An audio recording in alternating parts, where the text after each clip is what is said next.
Number 5. The Blair Witch Project. I remember seeing this when I was like 10, and I'm not gonna lie, it kind of scared the shit out of me. It still does. It tripped me out because like back then my parents were like, oh, don't worry honey, this is made up, after like every scary movie we watched.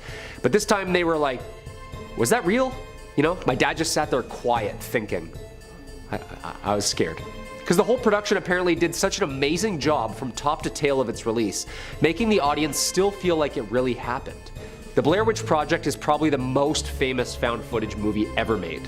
The campaign tactic was that the viewers were told through missing persons posters and that the characters were missing while researching in the woods for this mythical Blair Witch. Their IMDb page even listed the actors as missing and presumed deceased in the first year of the film's release. Even the film's website contained actors posing as investigators giving testimonies about their evidence. They even shared childhood photos of the 3 leads to add a sense of realism. By August 1999, the website had received 160 million hits and the movie went from a flop at midnight to the top worldwide. During screenings, the filmmakers made advertising efforts to promote the events in the film as factual, including the distribution of flyers at all of the film festivals such as Sundance and Cannes, asking viewers to come forward with any information about the missing students. All the actors making their feature film debuts as well were described as missing and presumed dead. The actors' parents even started receiving condolence calls and sympathy letters. The actors got to witness the movie blow up, but they weren't even invited to the screenings due to the publicity. Imagine not being able to go see your own premiere, or even really celebrate your huge role in this huge successful movie. It's kind of sad for the actors, don't you think? I think it is. Number 4. The Bay. Of course, if you like what we do here on Top 5 Scary, throw us a thumbs up down below or comment which one of these real-ish movies scared you the most. The Bay is a 2012 American mockumentary horror film directed by Barry Levinson and written by Michael Wallach. The movie's basically about a small town getting infected with a contaminated water source that 2 oceanographers discovered in the bay without saying anything. After investigating fish being eaten from the inside out, they realize that the culprit is this tongue-eating louse creature that looks like the bugs from like Starship Troopers. Yeah, really scary. The movie came out as a result of a documentary Levinson was asked to produce about real problems facing the Chesapeake Bay. Although Levinson chose to abandon the documentary upon learning that it was already being covered by a huge news network organization. Levinson instead decided to use all that research to produce this horror film, which he hoped would shed light on the issues facing Chesapeake Bay. As such, when promoting the film, he noted that more than 80% of the film is real and actually factual information. Also, 80% is so real that it had to wait to be released and cleared first. What? Yeah, this was like a real issue, hence the confusion around the found footage. Apparently this nuclear disaster monster giant isopod in the bay aren't real, but the small isopods filmed are very real. You see a tight shot of the isopod, Levinson said. That's not CGI, that's real. We just pulled that out of the Atlantic Ocean. The isopods do this really gruesome thing, which the bay does a great example of, is that they eat the fish from inside out. All that stuff is actually factual. A leaking nuclear reactor actually does have a runoff heading towards the Chesapeake Bay. Its quantities aren't great, but the fact that it's actually happening seems scary enough. The chicken farm runoff stuff is actually factual too. At the end of the day, yes, it's a movie, not a documentary, but it's infused with a lot of things that are really real. I think it adds to the nature of the piece, end quote. Hey, spoken like a true artist. And that's why the film has gotten so many great reviews. Give it a watch, very spooky, very well done. Number 3, the Poughkeepsie Tapes.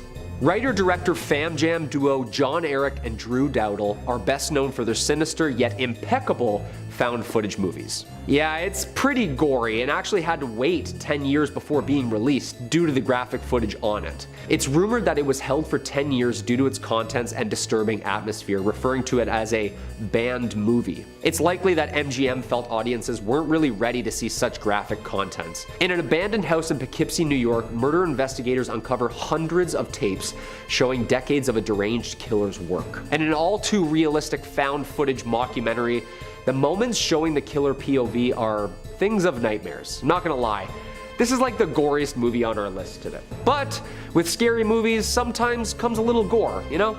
The Poughkeepsie Tapes plays out as a faux documentary following the discovery of a very large collection of VHS tapes created by said deranged psychopath, and the investigations that follow. The documentary is well shot and played out in a believable manner. Sometimes the acting is a little, yeah, this is really fake. And then sometimes it's like, okay, I'm gonna look up if that guy's a real cop. The feel of this movie is gore, gore, gore. If you're into like Saw type stuff and multiple victims and lots of popcorn syrup, this one's definitely for you. These tapes are only fictional, but there's a small catch. According to Marist College, the Poughkeepsie tapes may be based on an actual event. A killer named Kendall Francois killed 8 to 10 people in Poughkeepsie in the late 90s, but didn't videotape the murders. There's heavy debate in the film industry on which movies are depicting actual cases similar to actual reports and acts that are totally staged and made up. Number 2, The Quiet Ones. The Quiet Ones is a 2014 British supernatural horror film directed by John Pogue, based on a very real 1972 parapsychology experience called the Philip Experiment, conducted in Toronto. It stars Jared Harris as a U of T professor attempting to prove that poltergeists are actually real manifestations of the human psyche and not actually supernatural beings. The movie is very scary, no doubt about it. Jared Harris is amazing, as always, but the real story behind it is actually way more terrifying. The professors of mathematics, science, and psychology created a fictitious character through an attempt to communicate with said fictitious entity through a controlled seance. It was the real deal. The character created and agreed upon was named Philip during the test.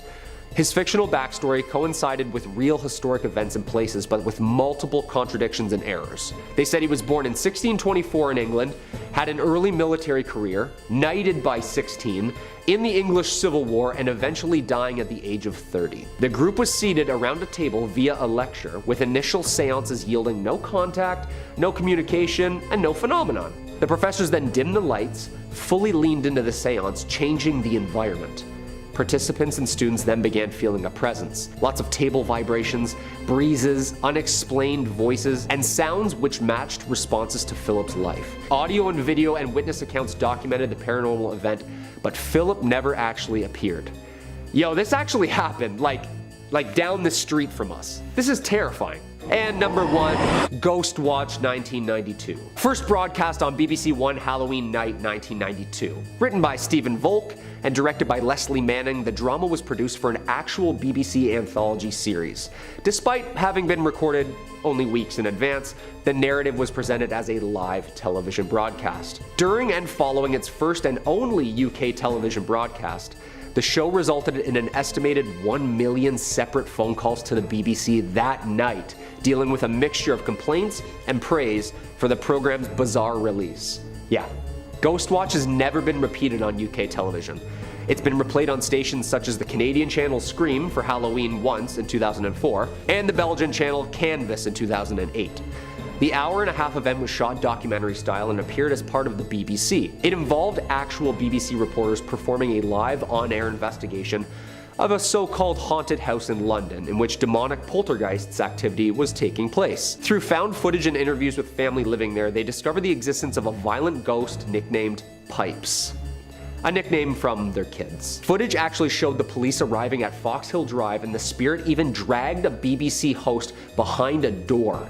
Yeah, that is horrifying. Imagine watching your weekly hosts on like a reliable television network that's censored and archived, and then all of a sudden the host just gets yanked up the wall by a supposed demon, live, on TV? In our 5th place position, we have my favorite creepy doll, Annabelle. Back when I was in high school, I actually got to portray her in a local haunted house, which was the beginning of my scare acting career. Hey, I promise I am quite terrifying if I want to be. I promise. For those of you who might be rolling their eyes right now, I'm going to refresh memories on the real Annabelle story. So feel free to cozy up and listen. Donna and Angie were student nurses and good friends who had decided to room together while in school. And for Donna's 28th birthday, her mom had gifted her a very large Raggedy Ann doll, something she was thrilled about. Personally, I'd react the same way. Let the record know that I'm always down to accept gifts of dolls or plushies. Soon after adopting the precious doll, Donna started to notice some weird behavior. She would leave Annabelle in her bed every morning behind her locked bedroom door, seating her the same way with her arms and legs crossed, and would come home at night to Annabelle having moved rooms and in positions that weren't possible. She's described a few instances of the doll kneeling, and speaking from experience, stuffed dolls can't kneel without falling for more than a few seconds. Donna and Angie then started finding notes left throughout the apartment, written on parchment paper in red pen. Two things they didn't own. When Donna's boyfriend Lou started criticizing the doll, unexplainable handprints and scratches began appearing on his body. And that's when the girls made the decision to call a priest, who then brought in the Warrens. They were able to calm down the entity enough to remove it from the home and transport her to their museum, where she resides to this day. Now, the footage I'm talking about here is from the visitors who have visited Annabelle and her current residence over the years. If you look closely, you can just see the energy that's alive in her. Also, if she was never removed from her box until like the last few years, how is she able to change position ever so slightly from one video to the next? You tell me here. In fourth place, we have footage from a Buddhist exorcism.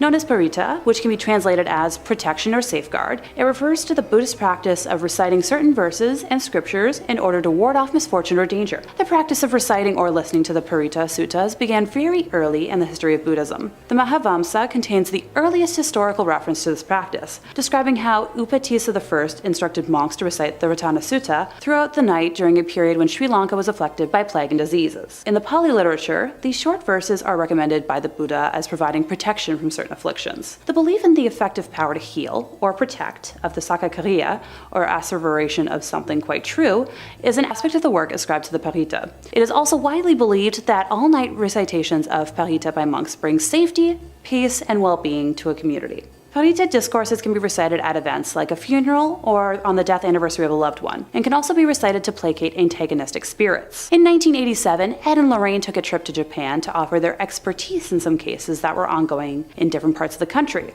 with one of their stops being to a Buddhist temple. Describing everyone they encountered as lovely, Ed and Lorraine were shocked when they came upon not one, but two people under possession. Ed described one as being under the influence of a snake demon, as they slithered around the floor constantly with their tongue darting in and out of their mouth. The possessed people were blindfolded, so the demons couldn't witness the rites, as the Buddhas went through the rituals and chanted around them. After the spirits were cast out, a bonfire was built to help guide them towards the afterlife. The footage we see is from a later round of prayers, which was held because one of the sets of spirits refused initially to depart from her attached soul. You can hear Lorraine attempting to guide the spirit out with the aid of a translator, coaxing Teresa to go on to the light and fly away, that her family was no longer here. In third place, we have the elusive White Lady of Union Graveyard. Some believe she is Harriet Seeley, whose young son passed shortly after being born, and Harriet herself passing soon afterwards. Legend believes she may have died in hopes of finding her son, and still wanders their final resting place searching him out, while others believe she is the ghost of a woman from the 1940s who killed her husband and later herself and is doomed to wander the graveyard. You tell me which one you believe.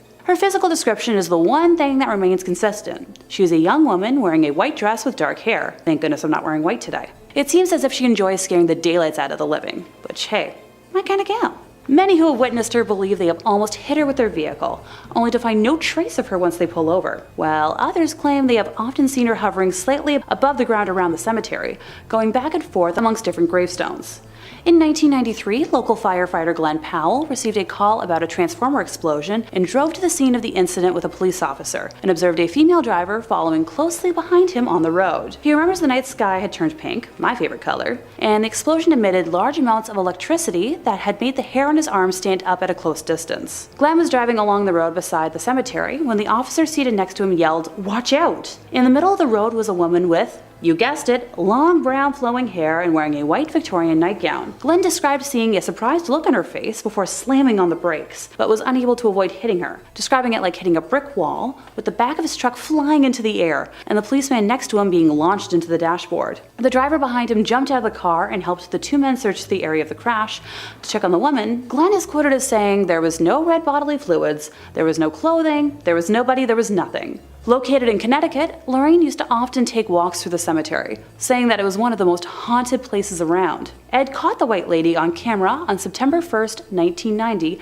at 2:40 a.m., his 7th night in a row of filming at the cemetery, determined to have footage as proof, and we can show some of that footage to you now. He described dark figures surrounding her, shapes that he said were wood ghosts that seemed to jump on her while they all argued. In second place, we have the Amityville Horror. On November 13th of 1974, Ronald DeFeo Sr., his wife, and 4 of their offspring, Dawn, Allison, Mark, and John, had their lives ended by a firearm inside their home in suburban Amityville, New York. And at the time, homicide detectives claimed it was the largest number of victims in a single slang on Long Island. The deceased were found in their nightclothes and were shot in the back, apparently while they were asleep. There were no signs of a struggle inside the home, where a sign hanging outside the main entrance read, "High hopes." Sure. The killings were reported by the only surviving member of the family, the oldest son, Ronald. He told the police that he arrived at the home shortly after 6 p.m. but found the front door locked, so he crawled into the house through a window and stumbled across the icky scene. He later confessed that he had ended the lives of his family around 3:30 a.m., acting out the scenes for detectives as he described how he took out his family one by one, with the weapon eventually being found in Amityville Creek. Ronald's trial began in October of 1975. His defense attorney, William Weber, tried to make a case that the defendant, who allegedly heard voices, was innocent by reason of insanity, but the court eventually sentenced him to 6 concurrent 25-year to life sentences. Try saying that 5 times fast.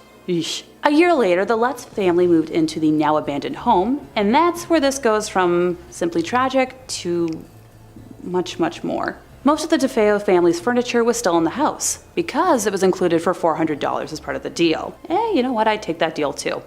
A friend of George Lutz, the father of the family, had learned about the history of the house and insisted on having it blessed, and at the time, George was a non-practicing Methodist and had no experience of what this would entail. Kathy, the mom, was a non-practicing Catholic and explained the process to him. George knew a Catholic priest named Father Mancuso who agreed to carry out the house blessing. He arrived to perform the blessing while George and Kathy were unpacking their belongings on the afternoon of December 18th, 1975, and went into the home to carry out the rites. When he flicked the first amount of holy water and began to pray, he heard a masculine voice demand that he get out. When leaving the house, the priest did not mention this incident to either George or Kathy until December 24th, when he called George and advised him to stay out of the second-floor room where he had heard the mysterious voice, which happened to be the former bedroom of Mark and John DeFeo that Kathy had planned to use as a sewing room, but the call was cut short by static. Following his visit to the house, the father allegedly developed a high fever and blisters on his hands, similar to stigmata. At first, George and Kathy experienced nothing unusual in the house, but the horrors that happened over the next 28 days were awful for the Lutz family, bearing witness to slime pouring out of their walls, strange odors throughout the home,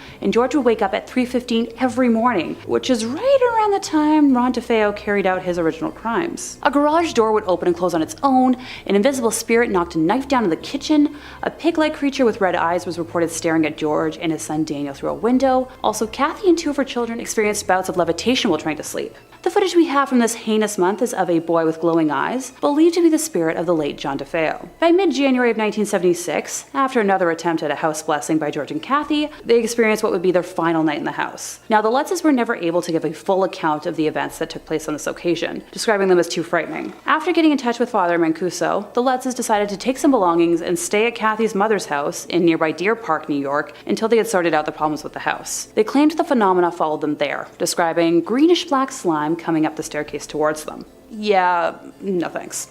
And finally, in first place, we have footage of an American exorcism. While the video is blurred out on YouTube to protect the identity of the poor girl, I personally think it's up there as one of the most frightening things I've ever seen. At an hour and 20 minutes long, it depicts a Catholic bishop in Connecticut attempting to converse with a demonic entity that has possessed the body of an innocent young woman, while her family restrains her. Ed and Lorraine were the ones to alert the church to the possession after meeting her during an audience chat session that was held at the conclusion of one of their public presentations. During portions of the exorcism when prayer is done, you can hear the demon acting wildly, and it originally refuses to give its name, both of which are quite common in cases of demonic possession. Eventually, we learn that there are 4 demons possessing our victim, with one of them identifying themselves as Robert, which happens to be a name associated with the son of Satan. I'll let a snippet roll now, allowing you to hear the woman for yourself. And that's the end of this list, bringing me to my regular motto: don't mess with spirits, don't mess with Ouija boards, and for the love of everything, let demons be. Trust me, I love spooky things and reading spooky stories, but it's so not worth it to bring that kind of hell into your life. Random human beings are scary enough as it is. Number 5, the Kane Parsons shorts. Now, if you're a fan of internet horror like Slender Man, Marble Hornets, or the SCP Foundation, you know, all that sort of stuff, then no doubt you're probably already well versed in the backrooms and all the horror those odorous 70s hallways emanate. But I know my mom watches my videos sometimes, so I thought I'd start off with a quick summary and a flash of the most famous backrooms content before we really get into it. Initially starting life as a small post on a certain image board, you know the one, in 2019, backrooms refers to a space between realities that manifests as a dreary, never-ending stretch of abandoned office building hallways. A sea of stained yellow wallpaper and terrible carpets. What started as one small post really quickly developed into a fandom, with everybody everybody writing their own backstories, continuity, lore, and all these narratives coming together in a big cosmic gumbo in this setting of the fractal hallways that live between worlds. One of the most famous, and I would argue what kind of propelled the backrooms from underground horror community stuff to mainstream, was a series of short films by a very young YouTuber named Kane Parsons. Parsons kickstarted the trend of making backrooms found footage videos, which is what we're looking at today, and pretty much everything we're going to be looking at was inspired by what he worked on. It's fantastic stuff, honestly. Triply so when you learn that he was 16 years old when he made it. If you haven't seen any of them yet, I'd definitely say go check them out after this video. They're a great little bit of shoestring budget internet horror. The original video is probably the best little microcosm of it. There's a bunch of them, but they're all well made. And if you really liked it and you think, hey, I'd enjoy that concept for roughly 90 minutes, I hope I can sit in a big room with 300 other people and eat some popcorn and do that. I got some fantastic news for you. A24 Productions is working on a feature-length script about the backrooms. It's going to be directed by Parsons with collaboration from James Wan, who, if you don't recognize the name, was the director of Saw and The Conjuring. Time will tell if that movie will be a total hit or a flop, but nonetheless, I think it's incredibly cool that an independent filmmaker is going to get to make a big horror movie before he can even legally rent a car. That's so cool. And if you want more internet horror, you are in exactly the right place for it, because you can click through on our channel and see the hundreds upon hundreds of scary videos we've been making for years. Put together some words that you like, you'll find something for it, I guarantee you.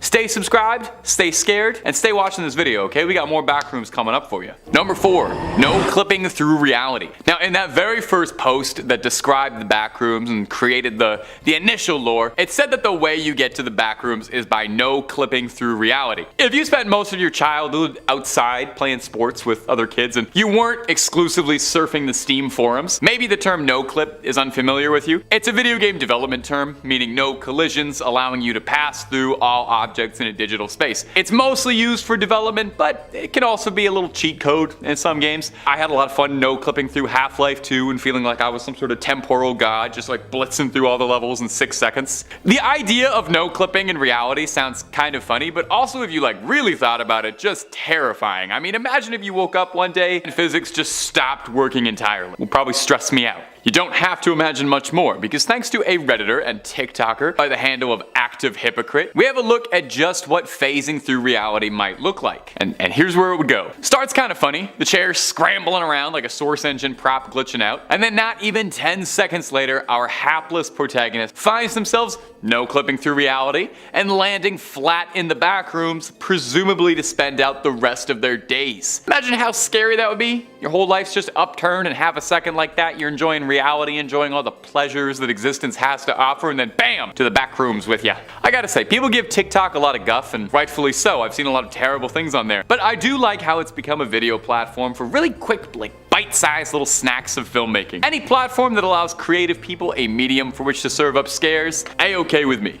Number 3, the entrance to the backrooms on Google Earth. It's a popular trend on TikTok lately where users claim that they're able to find doorways into the infamous backrooms, finding the portals that connect the realities between, and that they can find these points on Google Earth. I've watched a bunch of them. Some of them, I'm not gonna lie, pretty corny, but some of them are pretty fun, like the one I've found for you here. Posted to us from user Super Game Kid, and I have to throw this out here. The video in question, when it was posted with the title, "Not Fake." So if you had any doubts, well, there it is, not fake. Duh. Not like anyone can attach photos to Google Earth or anything, no sir. Alright, we'll roll some of this clip in question. Now remember, this user found something strange in Japan. A big, mysterious looking complex, maybe a high-tech government institution, something that wouldn't look too out of place in an SCP story or something. That's already odd enough, because I don't know what this building really is. When you zoom in on it like they did, you get an up-close and personal view of everybody's favorite never-ending liminal series of hallways, the backrooms. I like to think that if the backrooms are out there, in between realities, this endlessly expanding space of musty hallways, the way to access it was through the most advanced high-tech facility. Billions of dollars spent to get trapped in a mysterious stinky space. Isn't that mostly the plot of Stranger Things?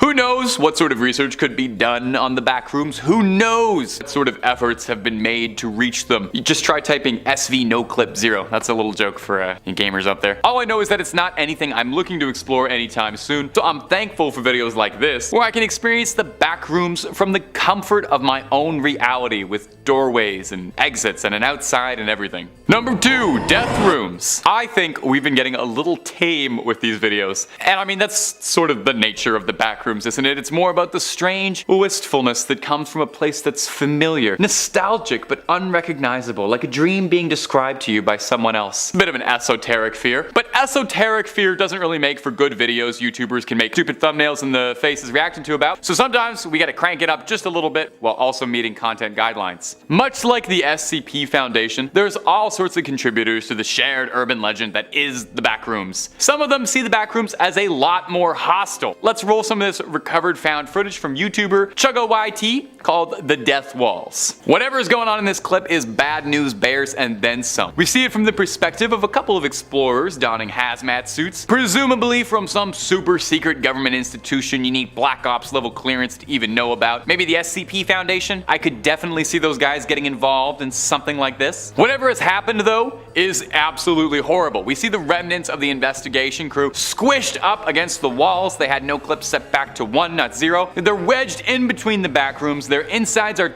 sprayed all over horrifically. But that might not even be the worst thing happening out there, because whoever we're watching the footage of is running from something horrifying that we can't see. Now there's a lot of low effort content about the backrooms, all the 3 AM posts, all the silly reaction faces. There's some very cool independent filmmaking and creative work being done with the backrooms, and I always want to shout out a more creative one when I see it. It's only a minute long, and it gave me a little spook. So toss ChuggoYT a like when you see him next and tell him the top 5 scary gangs sent you. Number 1, the pool rooms.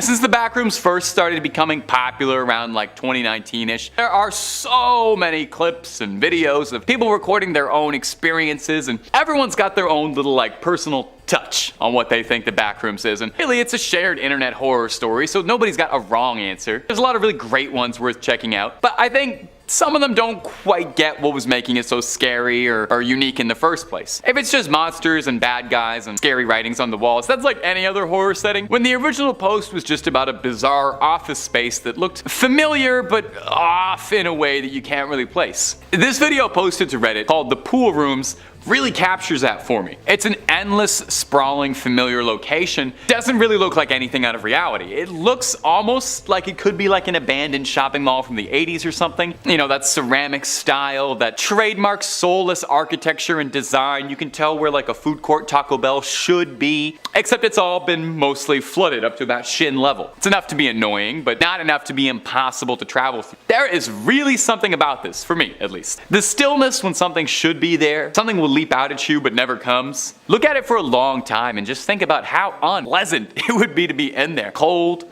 lonely, constantly wet, no retrieval or even a moment to catch your breath and get dry. The back rooms and the whole concept of it is scariest when I think it's like a dream that you're only sort of half remembering, but you're not sure what's real and what isn't. Everything in this video has been real though, I'll tell you that. I would never tell you something fake on this channel. I love the pool rooms. I love the aesthetic of it. The Redditor who posted it, one Jared Pike, does a lot of cool art, very much in this style of like scary liminal spaces on his personal Instagram. So if you were like me and you were enamored by the haunting beauty of this clip, give the guy a follow, because it ain't easy for a struggling artist out there. Not like I would know anything about that. Number 5 on this list is the Reversed Demon. This demon clearly took some gymnastic classes when they were alive as a person, because they're definitely flexing their flexibility muscles now in the demon afterlife. The clips that I'm about to show you were posted to the YouTube channel Kisa Weba. They were captured by a security camera and show a demon slowly crawling across the ground.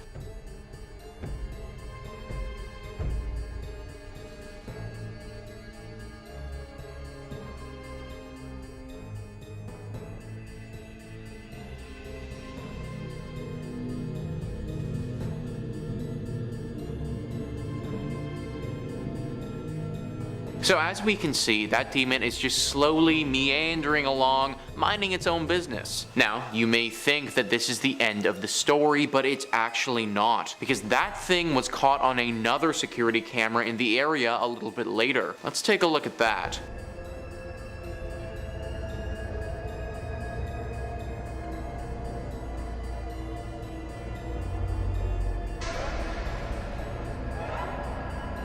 Now what on God's green earth is that freaking thing? I mean, it has to be a demon, right?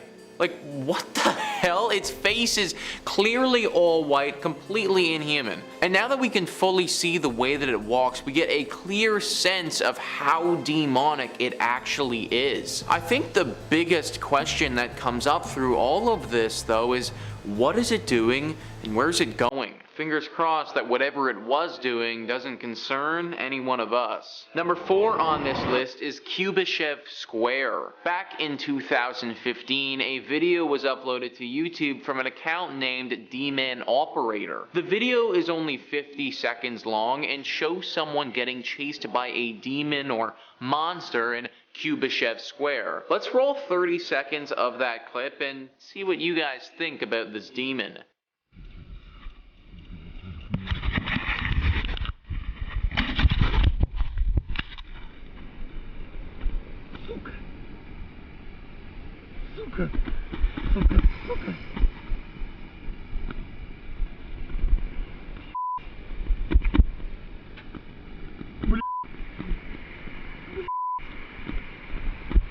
So the man gets into the park, and just to the left of him is this completely demonic looking spider creature. It's slow out of the gate, but then it starts coming after him. The final 10 seconds of the video is going to show this thing get really close to him and then spit what looks to be some green toxic fluid out at him. Let's roll that now.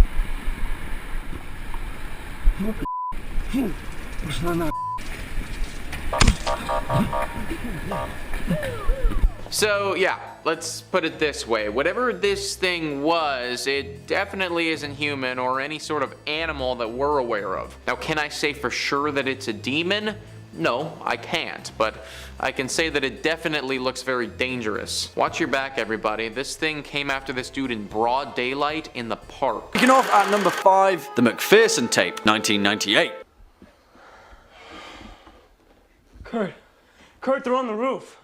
Kurt, what are we gonna do, man? We're on the roof. Oh, close the flue. Also known as Alien Abduction Incident in Lake County, the McPherson tape is an incredible display of science fiction horror done well, in a time when the found footage subgenre was just finding its feet. I'll be honest with you guys, when I first saw the McPherson tape as a kid, when it was broadcast as a straight-to-TV film, I thought it was actually real. And I wasn't alone either, because when it originally aired on UPN on January 18th, 1998, hundreds of people called in to verify that it wasn't actually portraying real-life events. So much so that the Lake County Sheriff's Department had to release a statement reassuring viewers that the events didn't take place. The McPherson tape centers around a family of the same name who have gathered together for Thanksgiving at their lake house when things quickly and mysteriously go wrong. As usual, I don't want to spoil any plot points for this film because it's definitely worth a watch, but if you're terrified of the thought of little green men roaming around your house at night, then you'll definitely be a fan of this film. Coming in at number 4, The House is October Built, 2014.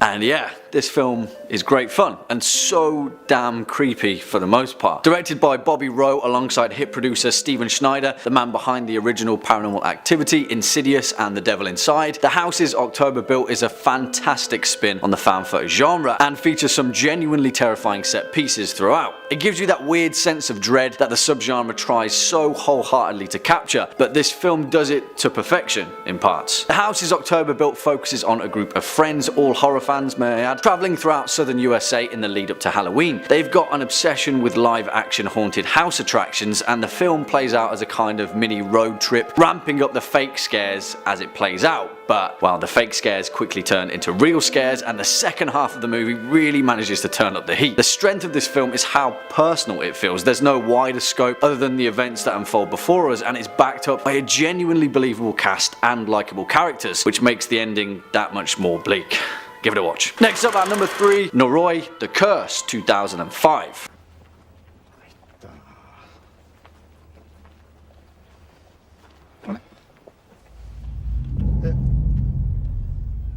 Now, this is for sure an interesting film, to say the least, and it's a welcome sore thumb in the world of Japanese horror. It comes from renowned director Koji Shirashi, who's made quite the name for himself as a found footage auteur, with films like Occult and Shirome, a departure from the short and settling style often found in J-horror. Noroi is perhaps the best example of his work, and it stands out as a slow-burning mockumentary of paranormal investigation in Japan. Noroi features an absolutely mammoth task, interweaving several storylines that lead up to a deeply disturbing ending. For the most part though, it focuses on Masafumi Kobayashi, a paranormal expert famous for uncovering supernatural mysteries, and his investigation of a strange woman and her young son. It manages to give us just enough to keep the mystery going, and I don't say this lightly, pretty much every scene is unsettling as we quickly realise that there are much more malevolent powers at play. Swinging in at number 2, The Blair Witch Project, 1999.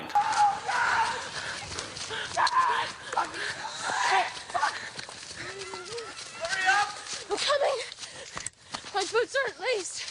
And you just knew this one would make this list, didn't you? Of course, perhaps the most famous found footage horror film of all time, and many people's first horrific dive into the subgenre. The Blair Witch Project is an awesome horror film, I'm gonna say it, and the impact that it had on the genre as a whole can't be denied. The reason that the Blair Witch Project is so damn good is because it managed to pull off exactly what terrifies us, a stark reminder that what really scares us is the stuff that we can't see, especially in a time when horror cinema was trying its hardest to deliver full frontal fear. Again, like with the McPherson tape, the Blair Witch Project relied heavily on viral marketing. Even a year after its release, the 3 actors, Heather Donahue, Joshua Leonard and Michael C. Williams, were listed on their IMDb pages as missing or deceased. The film's creators, Daniel Myrick and Eduardo Sanchez, made huge strides in creating a working mythology for the film, drawing on 18th century folk legends to fabricate their own occultist backdrop, hinting to the viewer that perhaps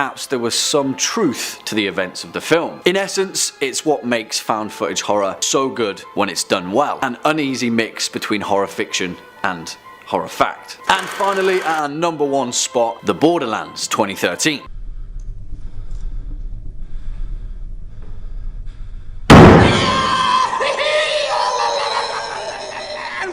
Also known as Final Prayer in the US, but come on, the original title is so much better. The Borderlands is a 2013 British horror film written and directed by Elliot Goldner in his directorial debut. I'm going to say it, this film is awesome for many reasons, but the main reason is that it answers a question that somewhat mires the believability of found footage horror. Why are they still filming? Well, The Borderlands has a pretty decent answer for that. 3 men who were sent by the Vatican to provide evidence of demonic occurrences in a remote church in rural Britain. I really don't want to spoil anything in this film because I sincerely urge you to watch it if you haven't. But in my opinion, this is one of the best found footage horror films of recent times. It's equal parts The Wicker Man and equal parts The Exorcist, and it's an awesome display of British folk horror, an emerging subgenre that is really hitting the mark for this particular horror fan. Really guys, I can't say much more other than just watch this one because it's really good. Number 5, Grave Encounters.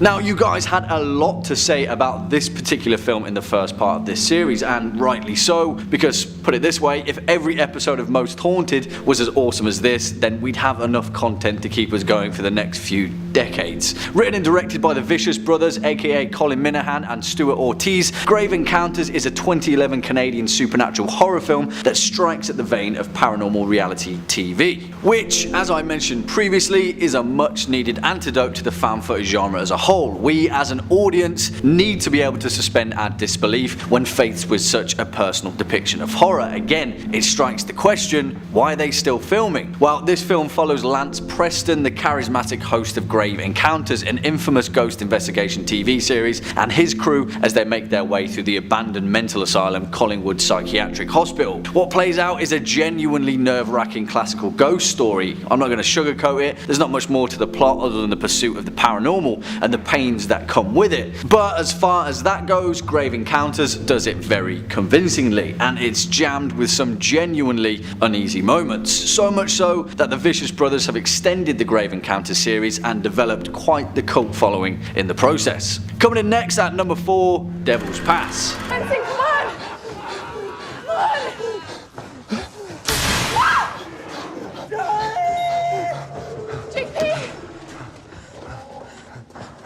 Now, if you're aware of the Dyatlov Pass incident, then this film will definitely strike a chord as a terrifying adaptation of the notorious Unexplained Mystery. For those of you not aware with the mystery, the Dyatlov Pass incident was the unsolved death of 9 ski hikers in the northern Ural Mountains in 1959 in the then former Soviet Union. To this date, their cause of death is still undetermined, and the strange occurrences surrounding the Dyatlov Pass incidents has been the imaginative spark for dozens of conspiracy theories and paranormal tales. So as far as a horror movie goes, Devil's Pass draws from some pretty impressive source material. Directed by Rennie Harlin, the man responsible for A Nightmare on Elm Street 4, Devil's Pass follows the story of 5 college students who were determined to make a film about the Dyatlov mystery, and what plays out is an unnerving interpretation of the events that transpired. To be honest, if you're not a fan of conspiracy theories and government cover-ups, you might feel a bit bogged down with this film, but if you are, then Devil's Pass is a sci-fi horror heart-pounding ride through the found footage genre that's smartly made and surprisingly hilarious in parts. Next up at number 3, Hell House LLC. What are you looking at?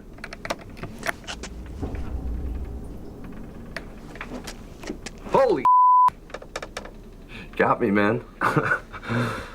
Alright, weirdo. I went into this film with 0 expectations and was terrifyingly surprised at how bloody good it was. If you're a fan of the house's October built, which was featured on our first list, then you'll find all of the same tropes in Hell House, but with more emphasis on the documentary style meta world building that found footage is so well built for. This film kind of went under the radar for most people and was shipped directly to on-demand services, but what's surprising about this film is how well made it is for something that was never intended to be seen on the big screen. To be honest, Hell House never really strays too far from its driving paranormal mystery, and we're never fully given an explanation that diverges from the main cast perspective. But that's also why it kind of works. There's no exposition in this film at all, and that's the way it should be, and it convincingly captures the feeling of the unknown. By playing out as a slow crawl that gradually unravels in media res, what we get is a genuinely terrifying paranormal mystery that, if we suspend our disbelief, could just as well be real. Swinging in at number 2, The Taking of Deborah Logan.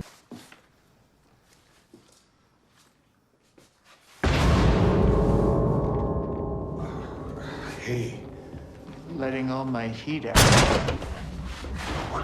To be honest, this film could get on this list just for one scene in particular, and if you've seen The Taking of Deborah Logan, then you'll know exactly what scene I mean. If you've never seen this film, you've probably already seen the gif of it, because holy moly, that one's messed up. I don't say this lightly, The Taking of Deborah Logan is a really, really good horror flick, irregardless of the found footage genre. I think then that's part of the reason why it was dismissed. People were tired of the same old, and as soon as they heard the phrase found footage slapped onto it, they didn't give it the chance it deserved. But what they would have found is a convincing display of found footage horror at its best. Directed and co-written by Adam Robitel, The Taking of Deborah Logan follows a documentary crew who are making a research film on patients suffering from Alzheimer's. Their subject is Deborah Logan, an elderly woman with an aggressive form of the disease, but as the crew quickly realizes that prognosis is pretty far from being correct, and there's something much more sinister at work. One of my favourite parts of this film is Gavin, who, after finding out that there's ritualistic murders involved, he just straight up quits on the spot and leaves. I love it, and we never see him again. He's just straight up gone, living his best life. Remember guys, if you ever find yourself in a horror movie situation, be more Gavin. And finally, at our number 1 spot, The Tunnel.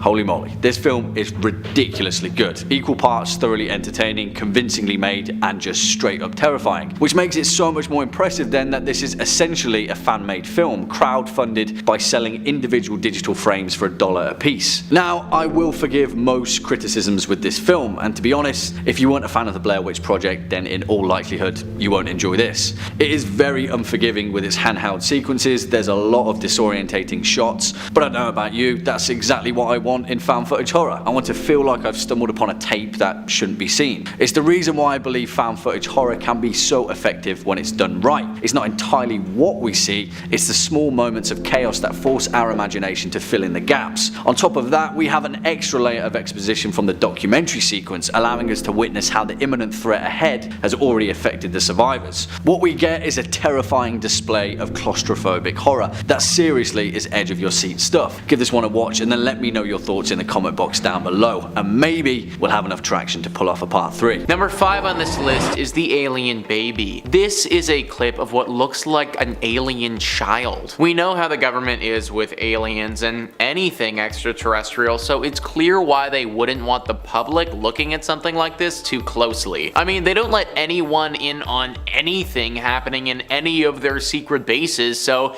it makes sense they wouldn't want us watching a video like something like this. Let's show 30 seconds of this clip and you guys comment down below what the heck this thing is. Now, how are you feeling? You feeling okay? You feel well? Go and get you something? Want a glass of water?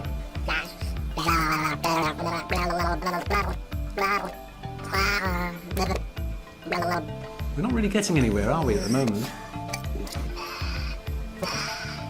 Are you seeing something? Is there something you see over there?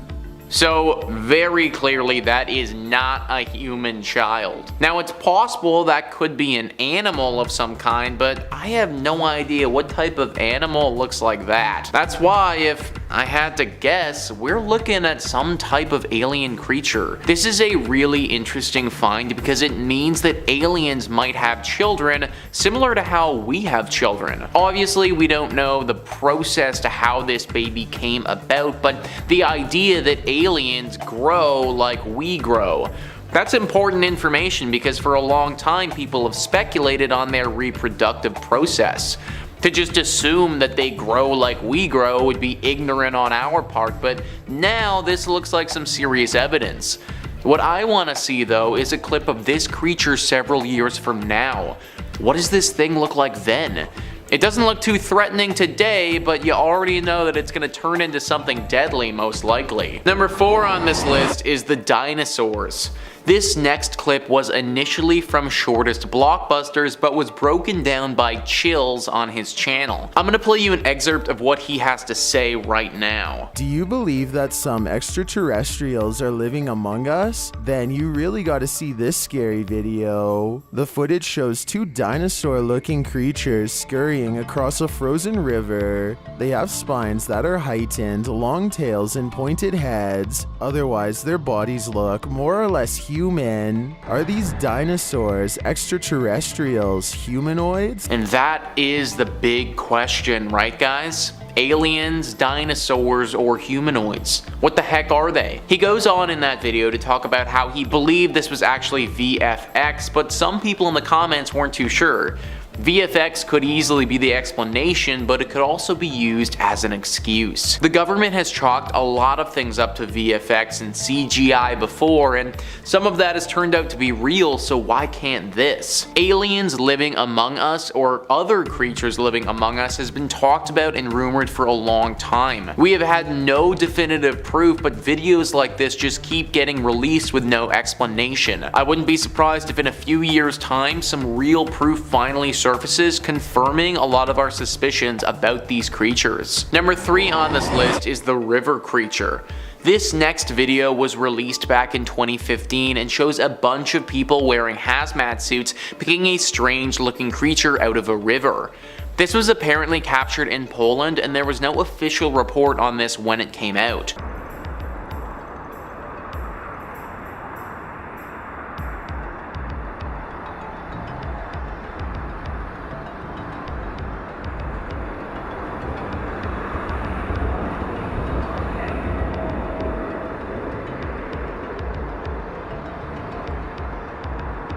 So as we can see, there is a bunch of people with hazmat suits picking up this weird creature from the river. What is that creature and why do they need to be wearing these hazmat suits for?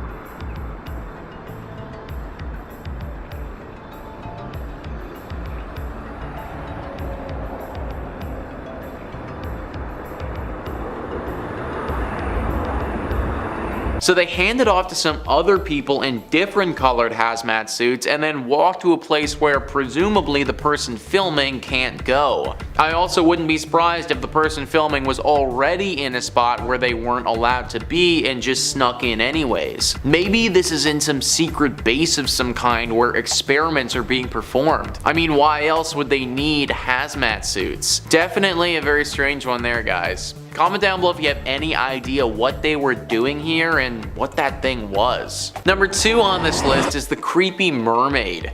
So I always thought that I would want to meet a mermaid, but if this is what they'd look like, then I definitely don't have any interest in that anymore. We're gonna see a clip from a video here that was posted back in 2018. It looks to be of a docking area somewhere and has an incredibly scary creature lying across the dock.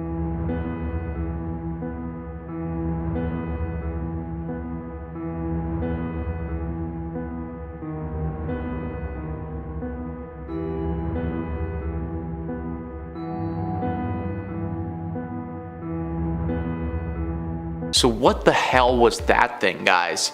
That is one messed up creature that is hanging around there. Maybe it got scared off by the camera and decided that it wanted to head back in the water after it spotted the person filming it. It had a tail kind of like a mermaid, but at the same time, there wasn't really anything human about this thing, so maybe it isn't connected to that at all. But if it isn't a mer person, then what sort of creature could this thing be, and why haven't we heard more about it? You have to imagine that if creatures like this are swimming around our waters, that the government, they'd be aware of this, but they haven't said anything about it at all. Who knows how many creepy things are in our oceans that we don't know about. And number 1 on this list is the creepy creature. The video that I'm going to show you was uploaded by Keenan Music to YouTube on May 7th, 2021. It's a very short clip, only 15 seconds long, of someone investigating Japan using Google Earth and discovering something super creepy and weird. An unexplained object is going to be flying in the sky over top of a Japanese city. Let's roll the clip now.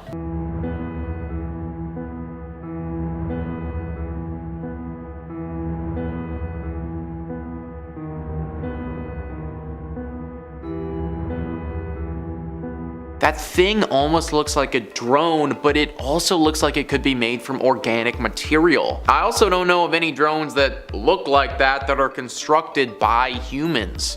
Could this be something from another planet that made its way to Earth undetected and is scoping out our world? I think everything is on the table with something like this, and some investigation desperately needs to get done. Comment down below what you think this could be and why nothing official has been released on it yet. Number 5, The Last Broadcast. This 1998 American horror film, written, produced, and directed by Stefan Avalos and Lance Wheeler, tells the story of a documentary filmmaker named David Lee and his investigation on the fact or fiction murders, in which got him convicted in a 1995 case, apparently with the murders of his team one night during an expedition to find the mythic Jersey Devil in the Jersey Pine Barrens. The film is shot mockumentary style and employs the found footage technique. The film is believed to be the first full-length feature film shot and edited entirely on consumer-level digital equipment, and on a budget too. I love this. I'm all here for it. Main character Lee seeks to discover the truth behind these killings while making his documentary. 4 men go to the Pine Barrens, where a psychic leads them to the apparent site. During the hunt, they broadcast a live show simultaneously via TV, internet, and amateur radio. They enter the Barrens, but only one emerges alive, as the others are brutally murdered. The likely suspect would appear to be Stephen. Oof, spooky. Seward, the only suspect, is then charged with the murder of his team. During his murder trial, Lee receives a box containing a damaged videotape reel, which he at first assumes is the tape from the team. With the murders caught on the tape, a blurred image of the real killer is seen, and is shocked to discover that the killer is the filmmaker himself, Lee. This is a great one. I really enjoyed this movie. It's low budget, young artists. It's a pretty good storyline too. And number 4, Man Bites Dog. Man Bites Dog is a 1992 Belgian violent comedy crime mockumentary written, produced, and directed by Remy Belval, Andre Bonzal and Benoit Poulvard. I tried, sorry. Who are also the film's co-editors, cinematographers, and lead actor. The film received the Andre Cavins Award for the best film by the Belgian Film Critics Association, and since its release, the picture has become a cult classic, and received a rare NC-17 rating for its release in the US. Yeah, I'd up that rating to a rated R if it was me. After watching bits and pieces, I can't even say that without getting chills. Look, it's pretty disturbing stuff. Shot in black and white, it's gory, like very gory. Like if Tarantino made a gory snuff film. Yeah, I actually can't even put a clip into this because the found footage parts are way too disturbing. The film follows a crew of filmmakers following a serial killer, recording his horrific crimes for a documentary they are producing. At first though, dispassionate observers, they find themselves increasingly caught up in the chaotic and nihilistic violence, eventually becoming accomplices themselves. Ben, a witty, charismatic, and an easily enraged sadistic serial killer, takes the filmmakers and the crew to witness and watch the murders, explaining why, how, and when he chooses his victims. The viewer witnesses this grisly killings and crimes in graphic detail. The camera crew becomes more and more involved with the murders and even help Ben. During filming, 2 of Ben's crews are killed by Italian mobsters, and Ben and his crew have fun taking turns as they shoot the rival crew members while recording the entire process. Like I said, it's gory. Tons more gruesome killings, and Ben is finally arrested, but then escapes. At this point, someone takes revenge on Ben, and he finds his girlfriend and family all disturbingly murdered in revenge. The camera crew and Ben are all ambushed and shot by the rival mobsters. After the camera falls, it keeps running, and the film ends with the death and of the fleeing of the suspects. Only watch this film if you can stomach disturbing scenes. Trust me, it's pretty visual. Number 3, Creep. Creep is a 2014 American found footage psychological horror directed by Patrick Bryce and is filmed as found footage and does the genre well. Bryce portrays a videographer assigned to record an eccentric client insisting on filming numerous videos for his future unborn kid. Creep was inspired by Bryce's experiences on Craigslist. Bryce and lead actor Duplass refined the film's story during filming, which resulted in multiple versions of each scene and several alternate scenarios and endings. Struggling videographer Aaron accepts an assignment to travel to a remote cabin where he meets his client Joseph, who explains he has an inoperable brain tumor and is expected to die before his pregnant wife gives birth. With this, he wishes to have Aaron record a video diary for his unborn child, and throughout the videos, Joseph demonstrates behavior that makes Aaron a little uneasy, which leads in Joseph confessing some pretty heinous stuff to him. As an increasingly freaked out Aaron intercepts a phone call from Angela, who's actually Joseph's sister, and warns Aaron to escape. Joseph then attempts to stop Aaron, leading to with Aaron escaping. Then, at home, Aaron starts receiving items in the mail from Joseph, including a recording of Joseph digging a grave. Creepy. A DVD is then sent to Aaron offering an apology in a public setting, which Joseph then kills him from behind with an axe. Spoiler alert, Joseph, now calling himself Bill, later receives a phone call from his newest target as he places a DVD of Aaron's murder alongside recordings of his past victims. That's scary. Yeah, I saw a play about a gruesome Craigslist ad once. They can get pretty disturbing. The film is widely known as one of Netflix's best found footage genre movies, and there's some great jump scares in there for you. Check it out yourselves. Number 2, UFO Abduction, the McPherson Tape. UFO Abduction, also known as the McPherson Tapes, is a 1989 American found footage sci-fi horror film written, produced, and directed by Dean Elialto.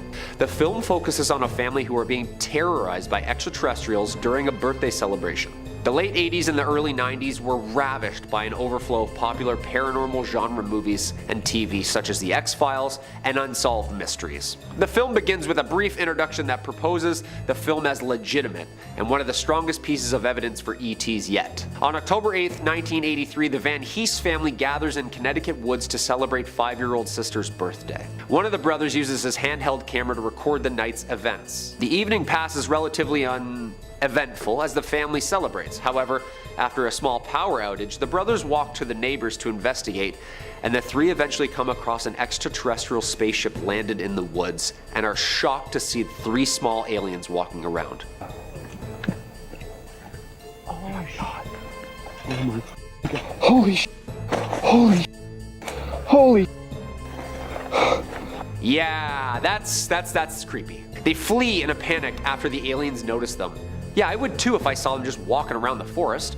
They return to the house and load shotguns, but are divided on whether they should remain in the house or leave. Classic horror movie move. After a while, they assume the visitors have left, but notice all their watches have stopped. They conclude the party, but are terrified as the aliens attempt to enter the house through the windows and chimney. Eric, one of the brothers, shoots and brings an alien's body inside the place and puts it in the back room. After securing the house once more and turning up the radio to block out the voices, the others finally convince Michael, another brother, to put down his camera and resume their card game. From its position across the room, the recording camera glitches and records what looks like 3 small gray aliens emerging from the back room. The tape ends as the aliens close in on the family. The film claims that the Van Heese's whereabouts are still unknown and that viewers should contact the producers if they have any information. Look, I'm the guy who wears the tinfoil hats. This is pretty good. I liked it. The footage from the woods, the small creatures, the Project Blue Book warning at the beginning of the film. It's a Sci-Fiers Friday night. Great film, and short, only an hour. And coming in at the number 1 spot, the Texas Chainsaw Massacre. The Texas Chainsaw Massacre is a 2003 American horror film starring Jessica Biel and R. Lee Ermey. Its plot we're probably all familiar with if we've seen the numerous takes on this classic movie. It follows a group of young adults traveling through Texas who encounter Leatherface and his murderous family, a remake of Tobe Hooper's 1974 film and the 5th of the franchise. Erin and her boyfriend and friends are on their way to a Lynyrd Skynyrd concert in Texas. While driving through Texas, the group picks up a severely traumatized hitchhiker walking in the middle of the road. After they talk with the hitchhiker, she takes her own life with a concealed pistol. The group contacts police where they are led to an old plantation house where Thomas Hewitt is waiting, also known as Leatherface. Erin escapes and heads towards the woods, but Leatherface, armed with his chainsaw, follows each of the concert-driven friends one by one in an all-out slasher gore fest. Yeah, I watched this movie when I was 11 years old. No wonder I can't sleep at night. Erin escapes into the woods with Leatherface chasing close behind her and her friends, but she eventually injures him and halts the pursuit. Leatherface suddenly appears in the road and slashes the car with his chainsaw, but Erin manages to escape. 2 days later, 2 investigating officers are killed by Leatherface while doing a crime scene investigation of the Hewitt home, and the narrator states that this case still remains open. Come on back here, follow me.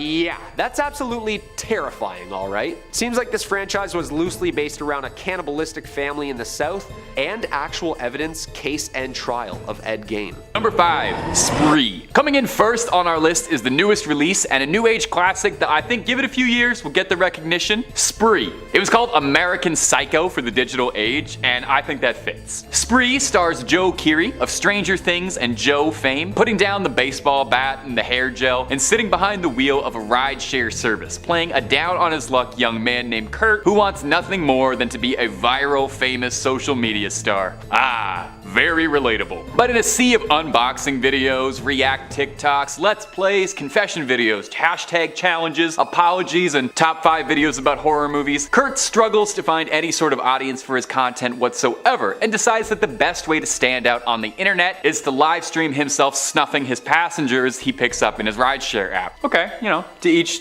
their own. I'll stick to doing YouTube videos, you do you. Now, Spree is not the smartest movie out there. The social satire is a little basic, to be honest, and it could have done with a lot more fleshing out on its commentary on social media addiction and internet validation, but it makes for a very solid foundation for a flick. It's got a plot that probably would have made for an okay Black Mirror episode, and maybe this movie wouldn't have worked as well if it wasn't for how fun Joe Keery is. Maybe I'm extremely biased because I love the guy, and because like most of the Western world, Steve Harrington is the only reason I watch Stranger Things, but he brings a super fun mania to the social media addicted lunatic. The American Psycho comparison, definitely apt. That's one of my absolute favorite movies of all time for just how sick and like entertainingly evil Patrick Bateman is. You know he's the most reprehensible, unlikable character ever put to film, but Christian Bale is just so damn charismatic you love him. And that's what's happening here. Joe Keery somehow manages to be both convincing as a really scary psychopath, but also oddly sympathetic and earnest. You know, it's the desperation.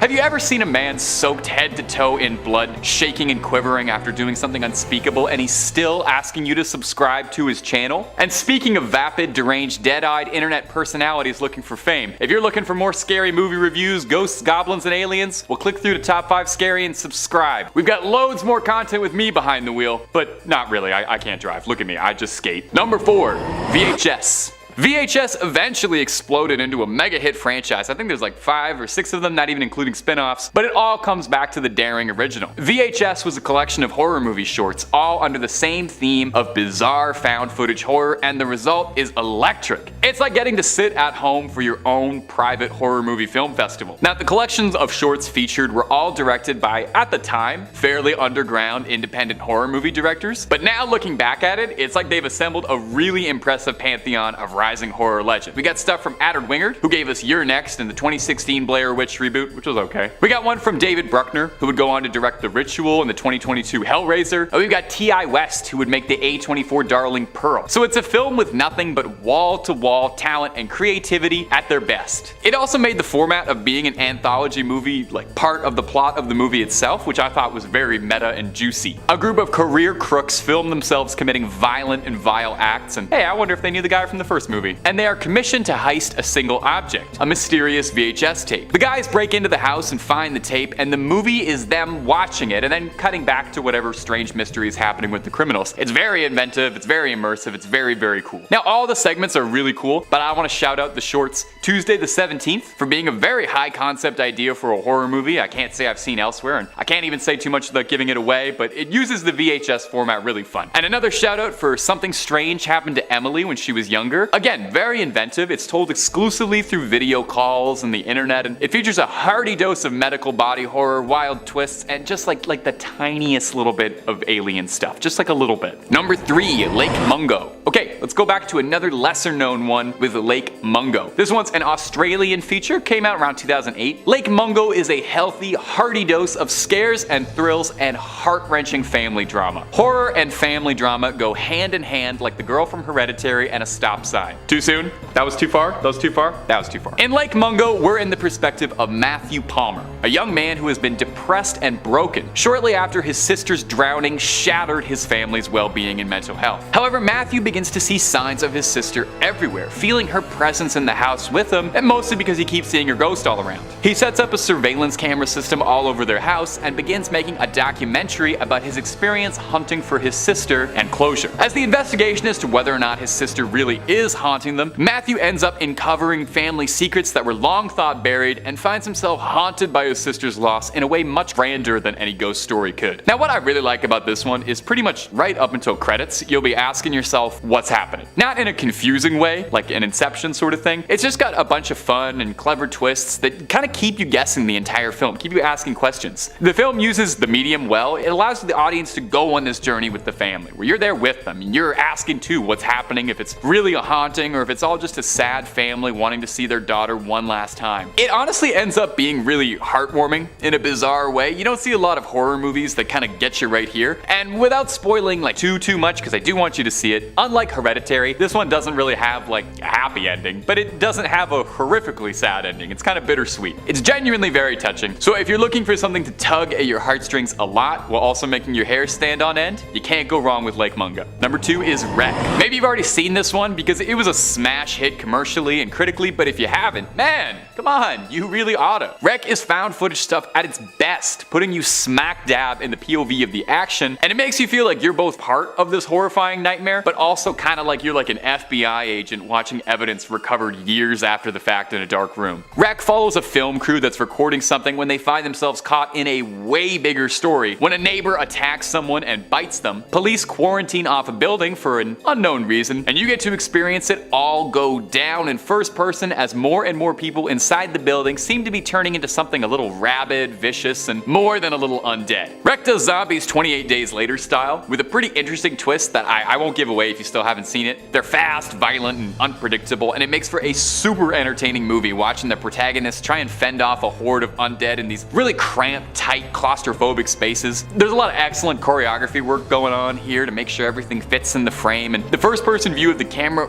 really makes it feel like you are stuck in there with them too. If you let yourself get into it, you really have a good time with this one. Like, if there was ever really a zombie apocalypse happening, I think we could all agree there'd be gigabytes worth of cell phone footage to go through. So in a bizarre way, this movie about a zombie apocalypse feels oddly realistic. Even just outside of being a good found footage horror movie, Wreck is also just a super good zombie movie if you're into that sort of thing. They remade it into Quarantine for Americans a year later, but if you want my advice, skip the remake and just go for the original, and that is honestly true of like 99.9% of all horror movies anyway. Okay, before we get into number one properly, I wanted to cheat a little bit and break the rules of top 5. Don't tell anybody that I added some extras, but I wanted to shout out a few honorable mentions that I love that didn't make the cut. Blair Witch is going to be the first one. The original, the sequels are all iffy. Number 2 is going to be Troll Hunters. Really fun monsters. Yeah. Paranormal Activity, it's pretty good. It's not super my thing, but it's pretty good. And finally, wanted to shout out Host really quick. It's about a seance that happens on Zoom, just came out, very modern. Okay, there we go. So number 1 on the list is going to be Creep. It's got nothing to do with Radiohead. Sorry. Coming to us from Patrick Bryce and indie darling Mark Duplass, he takes a break from earnestly mumbling through an indie movie to play a completely chilling, well, the title said it, creep. This movie is basically just watching Mark Duplass be really weird in front of a camera for an hour and 20 minutes. It's a great example of when you can do a lot more with a lot less. This movie is as absolutely bare bones as it gets. There's 2 actors in the entire movie, and they're the 2 guys who wrote and directed the movie. A struggling videographer, Aaron, gets an offer to film a series of personal diaries for a strange client, Joseph, who has an inoperable brain tumor and wants to leave a series of videos behind for his unborn child. Which does sound nice, until Aaron gets there and discovers very quickly something is really off about this, and this isn't going to be a normal job. This movie is all performance, and Duplass crushes it as the bizarre, mysterious Joseph. He plays him really, realistically creepy. Like, he's the kind of guy you'd meet on a bus and spend the rest of the day thinking about. Like, you know something is wrong with the guy, but you're not really sure in what way and just how afraid of him and how dangerous he might be until it's too late. It's a movie that really gets in your head and gets right under your skin. If you leave the movie terrified of the main character, but also very enamored in equal measures, worry not, because Bryce and Duplass agree with you, since there's a Creep 2, which is apparently just as good as the first. I haven't seen it yet, I only have so much time, but I should see it eventually, since there is a Creep 3 in early pre-production stages. So although this guy may be a completely unsettling weirdo, we love this creep and can't get enough. He belongs here.